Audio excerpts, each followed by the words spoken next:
Hello all welcome back to our channel. ഇന്ന് നമ്മൾ ഉണ്ടാക്കാൻ പോകുന്നുള്ളത് കപ്പ ബിരിയാണി ഓർ കപ്പ പുഴുക്ക്, എന്ത് വേണമെങ്കിലും പറയാം. അതായത് ബീഫും കപ്പയും കൂടി ഒരുമിച്ചിട്ട് ഉണ്ടാക്കുന്നൊരു സംഭവമാണ് ഞാൻ ഇന്ന് ഉണ്ടാക്കുന്നുള്ളത്. അപ്പോൾ നമ്മളൊരു ഫ്രണ്ടിൻ്റെ വീട്ടിലാണ് വന്നിട്ടുള്ളത്. അപ്പോൾ അവരുണ്ടാക്കുന്ന ജസ്റ്റ് ഒരു വീഡിയോ എടുക്കാമെന്ന് വിചാരിച്ചു. ഇത് അവരുടെ വീട്ടിൽ തന്നെ ഉണ്ടായ കപ്പയാണ്. എന്താണ് നല്ല നല്ല പൊടിക്കപ്പയാണ്, നല്ല കപ്പയായിരുന്നു. പിന്നെ കപ്പ കട്ട് ചെയ്യുന്നത് ഈ ഒരു രൂപത്തിലാണ് നമ്മൾ കട്ട് ചെയ്യേണ്ടത്. അതായത് ആദ്യം തൊലി കളഞ്ഞതിന് ശേഷം, അതായത് കട്ട് ചെയ്ത് കൊടുക്കുക, എന്നിട്ട് തൊലി കളഞ്ഞതിന് ശേഷം പീസ് ചെയ്തിട്ട്, ചെറിയ പീസ് ചെയ്യണമെന്നില്ല, പുഴുക്കിനായതുകൊണ്ട് വലിയ പീസ് ചെയ്തിട്ട് ഇട്ട് കൊടുക്കുക. എന്നിട്ട് നന്നായിട്ട് വെള്ളം ഒഴിച്ചിട്ട് കുക്കറിൽ പ്രഷർ ചെയ്യുമ്പോൾ അത് നന്നായി അലിഞ്ഞ് വരും. അതായത് മത്തൻ്റെ ഒരു രൂപമാണ് കപ്പക്ക്. പിന്നെന്താണ്, എൻ്റെ വീഡിയോ ആദ്യമായിട്ട് കാണുന്നവരാണെങ്കിൽ സബ്സ്ക്രൈബ് ചെയ്യുക, കൂടെയുള്ള ബെല്ലൈക്കൺ കൂടി പ്രസ് ചെയ്താൽ എൻ്റെ എല്ലാ വീഡിയോസിൻ്റെ നോട്ടിഫിക്കേഷൻസും നിങ്ങൾക്ക് ലഭിക്കുന്നതായിരിക്കും. എന്നിട്ട് മുറിച്ചിട്ടതിന് ശേഷം നമുക്ക് നന്നായി കഴുകി വൃത്തിയാക്കി ഊറ്റിയെടുക്കാം. നമ്മൾ ബീഫ് ഓൾറെഡി അവർ വേവിച്ചിട്ടുണ്ടായിരുന്നു.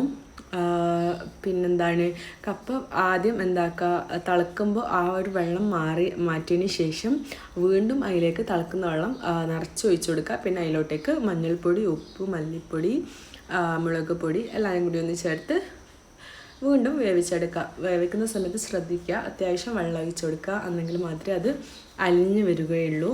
അതായത് പുഴുക്കിൻ്റെ രൂപത്തിൽ കിട്ടണമെന്നുണ്ടെങ്കിൽ അത്യാവശ്യം നല്ല വെള്ളം ചേർത്ത് കൊടുക്കുക. പിന്നെ ഇതിലേക്ക് വേണ്ട ഒരു പേസ്റ്റാണ് തേങ്ങ, ചെറിയുള്ളി, ചെറിയ ജീരകം എന്നിവ ചേർത്ത് നന്നായി ചെറുതായിട്ടൊന്ന് അരച്ചെടുക്കുക. ആ ഒരു ഗ്യാപ്പിൽ നമ്മുടെ കപ്പ നന്നായി വെന്ത് കിട്ടിയിട്ടുണ്ട്. പക്ഷേങ്കിൽ കപ്പ ഇത്ര ഡ്രൈ ആവാൻ പാടില്ല. അത് നമ്മൾ വെള്ളം കുറഞ്ഞതിനെ കൊണ്ട്, അവരുണ്ടാക്കിയ വെള്ളം കുറഞ്ഞതിനെ കൊണ്ടാണ് ഈ ഒരു സംഭവമായിപ്പോയത്. അത്യാവശ്യം നല്ല വെള്ളം ഒഴിച്ചാൽ നല്ല ജ്യൂസി ആയിട്ട് കിട്ടും. ആ ഒരു ജ്യൂസി പരുവത്തിലാണ് നമുക്ക് കഴിക്കാൻ നല്ല ടേസ്റ്റ് ഉണ്ടാവും അത്ര. അപ്പോൾ അതും കൂടി ഒന്ന് ശ്രദ്ധിക്കുക. എന്നിട്ട് നന്നായി സ്മാഷ് ചെയ്ത് കൊടുക്കുക.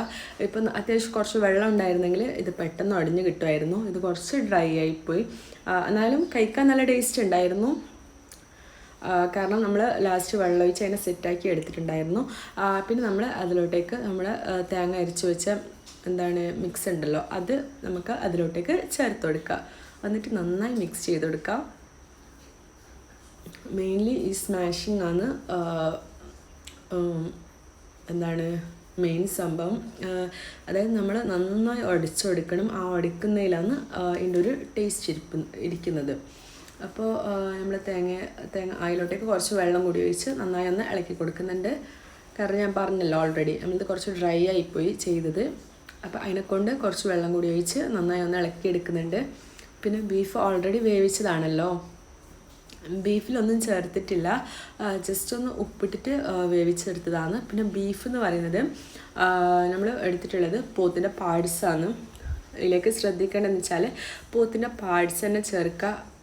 പോത്തിൻ്റെ അതായത് പുഴുക്കരച്ചെന്ന് വെച്ചാൽ ഇവിടെ കിട്ടും, അതായത് വയനാട് കിട്ടും.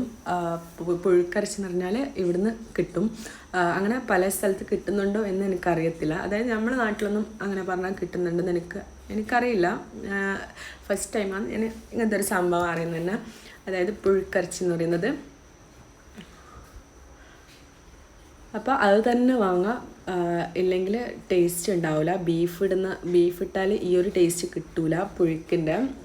കാരണം ബീഫ് പാർട്സിലാണ് ആ ഒരു സ്മെല്ലൊക്കെ കടുപ്പുള്ളത്. കാരണം പോത്തിറച്ചിയിൽ ഇറച്ചി മാത്രമല്ലേ ഉള്ളൂ, ഇതിൽ എല്ല്, കുഴൽ, അതിൻ്റെ കുറേ പാർട്സ് ഐറ്റംസ് ഉണ്ട്. അതെല്ലാം കൂടി വേവിച്ചിട്ടെടുക്കുമ്പോൾ അതിൻ്റെ വെള്ളത്തിന് വേറെ ഒരു സ്മെല്ലാണ്. അപ്പോൾ ഇത്രയേ ഉള്ളൂ വീഡിയോ. ജസ്റ്റ് ഒന്ന് അതിനെ എല്ലാം കൂടിയിട്ട് ഒന്ന് മിക്സ് ചെയ്തതിന് ശേഷം തിളപ്പിച്ചെടുക്കുക. പിന്നെ കുറച്ച് കറിവേപ്പിലയും കൂടി ചേർത്ത് കൊടുക്കുക. കുറച്ച് മല്ലിച്ചപ്പൊക്കെ ചേർത്ത് കൊടുത്ത്, മല്ലിയിലെല്ലാം ചേർത്ത് കൊടുത്താൽ നല്ല ടേസ്റ്റ് ആയിരിക്കും. എന്നിട്ട് നമുക്ക് വാഴയില മുറിച്ചെടുക്കുന്നുണ്ട്, എല്ലാത്തിൻ്റെ പ്ലേറ്റിൻ്റെ മേലെ വെക്കാൻ വേണ്ടിയിട്ടാണ്. എന്നിട്ട് അത് വിളമ്പുക. ഇത്രയേ ഉള്ളൂ വീഡിയോ, സിമ്പിളാണ്. വീഡിയോ ഇഷ്ടപ്പെട്ടാൽ ലൈക്ക് ചെയ്യുക, പിന്നെ സപ്പോർട്ട് ചെയ്യാം. അപ്പോൾ പുറത്ത് കുട്ടികളൊക്കെ കളിയിലാണ്. അപ്പോൾ നമ്മൾ കഴിക്കാൻ തുടങ്ങി. അപ്പോൾ ഇന്നത്തെ വീഡിയോ ഇത്രയേ ഉള്ളൂ. Thanks for watching.